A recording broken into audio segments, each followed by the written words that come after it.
General Manager Bob Quinn, here with Team President Rod Wood and Vice Chairman William Clay Ford Jr., needs to be sure of his next step.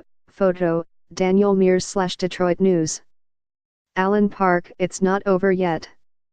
Jim Caldwell made that point more than once Tuesday when he met with the media, avoiding questions about his job status, which is certainly his right, while postponing others about where this Lions season went wrong.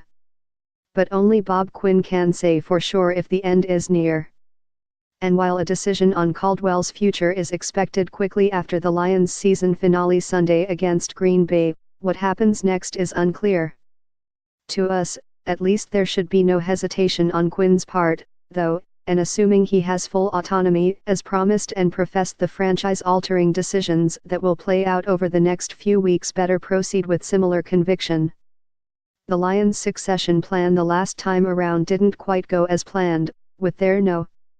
1 choice to replace Jim Schwartz, Ken Whisenhunt ending up in Tennessee and Caldwell landing in Detroit as a perceived plan B, no matter how the brass tried to polish it.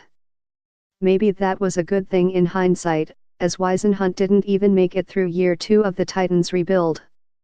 But with Black Monday promising to be as dark as ever this winter, there could be 10 or more coaching vacancies a week from now. It's all the more reason the Lions need to know exactly what they want, and how they'll go about making sure they get it. More, Detroit Lions Film Review, 10 Observations vs. Bengals. Quinn has been nothing if not deliberate in his first 2 years as a general manager, sticking with Caldwell initially when many expected him to bring in his own head coach in 2016, then adding a guaranteed year to Caldwell's contract after last year's playoff spot. If this was an audition, it wasn't a short one. If Caldwell wanted a chance to prove himself to his new boss, he got it. But now Quinn has to know this is his chance to prove himself, doing something he has never done before in a place it's arguably never been done well. He's a first-time GM whose entire career was spent in a place the face of the franchise hasn't changed since the turn of the century, at least until he came to Detroit. And if he's about to fire the first Lions head coach to boast a winning record in nearly a half-century, as many around the league expect, the standards officially will have changed here. More is needed again, fair or not. That last part would be a positive step that's long overdue. But it certainly would up the ante for Quinn, whose own 5-year deal is tied directly to whoever is coaching this team next season. As it should be, since he's the one responsible for most of the talent on this roster now.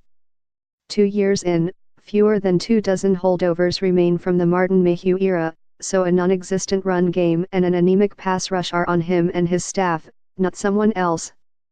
More, Lions Caldwell focuses on Packers, not job status. And it might well be that this was part of Quinn's long-range thinking, building his own roster and letting Caldwell play things out before bringing in his hand-picked successor, with current Patriots coordinators Josh McDaniels and Matt Patricia and former Patriots linebacker Mike Vrabel among the likely candidates. Surely, the list is longer than that, and more varied.